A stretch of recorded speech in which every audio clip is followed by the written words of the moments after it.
എന്നാൽ സഹോദരന്മാരെ ആണും പെണ്ണും ഒരുപോലെയാണ്, ഒന്നാണ് എന്ന് വാദിക്കുന്ന പൈശാചികമായ കൾച്ചർ ഇന്ന് ലോകത്ത് വന്നുകൊണ്ടിരിക്കുന്നു. ഇത് വലിയ അപകടകരമാണ്. മഹാനായ ശുഐബ് നബിന്റെ മകളെ കുറിച്ച് അല്ലാഹു സുബ്ഹാനഹു വ തആല ഒരു വിശേഷണമാണ് ഖുർആനിൽ പറഞ്ഞത്. ശുഐബ് നബി അന്ന് മദീനയിലാണ്. മൂസാ നബി അലൈഹിസ്സലാം ഈജിപ്തിൽ നിന്ന് രക്ഷപ്പെട്ട് ഓടിപ്പോവുകയാണ്. മദീനയിൽ ചെന്നപ്പോൾ വഴിയിൽ 2 പെണ്ണുങ്ങൾ, അതായത് 2 യുവതികൾ വെള്ളമെടുക്കാൻ വേണ്ടി കിണറിന് കുറച്ച് ദൂരെയായി നിൽക്കുന്നുണ്ടായിരുന്നു. മൂസാ നബി അവരോട് അന്വേഷിച്ചു, എന്താണ് നിങ്ങൾ ഇവിടെ നിൽക്കുന്നത്? കുറെ നേരമായല്ലോ നിങ്ങൾ ഈ ആടുകളെയുമായി ഇവിടെ നിൽക്കുന്നത്.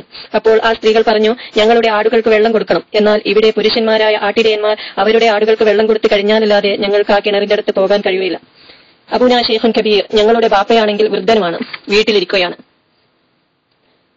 ശറഅ് പറയുന്നു, ഈ 2 കാരണങ്ങൾ കൊണ്ടേ പെണ്ണിന് പുറത്തിറങ്ങാൻ പറ്റും. ഒന്ന്, വീട്ടിൽ ആരുമില്ല, ബാപ്പ ഒന്നും കഴിയാത്ത വയോവൃദ്ധൻ, ആണുങ്ങളാരും ഇല്ല താന്.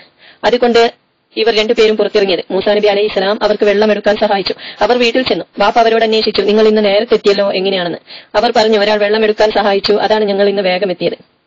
അതിനൊരു പ്രതിഫലം കൊടുക്കാൻ ആ ബാപ്പ ഒരു മകളെ പറഞ്ഞയച്ചു. അപ്പോൾ മൂസാ നബി ക്ഷീണിതനായി ഒരു മരത്തണലിൽ ഇരിക്കുകയാണ്. പരിചയമില്ലാത്ത നാട്, ആരുമില്ല കുടുംബക്കാർ. റബ്ബി ലിമ അൻസൽതനി ഖൈറൻ ഫക്കീർ, പടച്ച തമ്പുരാനെ നീ എന്ത് ഖൈർ ഇറക്കി തന്നാലും അതൊക്കെ സ്വീകരിക്കാൻ തയ്യാറാണ് ഈ ഫക്കീർ. അപ്പോഴാണ് ഈ സ്ത്രീ വരുന്നത്. ഖുർആൻ പറയുന്നു, തംഷി, അവർ നടന്നു വന്നു, അലസ്തഹിയാഇൻ, വളരെ നാണത്തോടെ.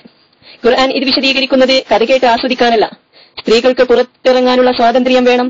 അവർ പുരുഷന്മാരുടെ ഇടയിൽ ഉന്തിയും തള്ളിയും കയറാനും സ്ത്രീയും പുരുഷനും ഒരുപോലെയാണ് എന്നൊക്കെ വാദിക്കുന്നവർ മനസ്സിലാക്കാൻ വേണ്ടിയാണ്. ഇസ്ലാമിനെ കുറിച്ചോ മറ്റോ യാതൊരു അറിവുമില്ലാത്ത ചിലരെ നമുക്ക് കാണാം. അവരുടെ ഭാര്യമാരുടേതും അവരുടെ സഹോദരിമാരുടേതും ഫോട്ടോകൾ വൃത്തികെട്ട രൂപത്തിലാക്കി കൂട്ടുകാർക്കും മറ്റും ഇന്ന് വാട്സപ്പിലൂടെയും മറ്റും അയച്ചു കൊടുക്കുന്നു. അതിന്റെ ഉദ്ദേശം അവന്റെ ഭാര്യ വളരെ വൃത്തികെട്ടവനാണ്, അവനിക്ക് യാതൊരു പേടിയുമില്ല ഭാര്യനെ കാണുന്നതിന്, അതുപോലെ തന്നെ നിങ്ങളുടെ ഭാര്യമാരെയും പെങ്ങന്മാരെയും എനിക്കും അയച്ചു തരൂ, ഞാനും ഒന്ന് കണ്ട് സുഖിക്കട്ടെ എന്നാണ്. അല്ലാഹു സുബ്ഹാനഹു വ തആല ഖുർആനിൽ പറയുന്നു, യാ അയ്യുഹല്ലദീന ആമനൂ ഖൂ അൻഫുസികും വ അഹ്ലീകും നാറ, നീ നിന്റെ ഭാര്യയെയും നിന്റെ കുടുംബത്തെയും നരകത്തിൽ നിന്ന് സൂക്ഷിക്കുക. അല്ലെങ്കിൽ അവർ നീ മനുഷ്യനും കല്ലുമാണ് നരകത്തിന്റെ വിറക്, മനുഷ്യനും കല്ലും.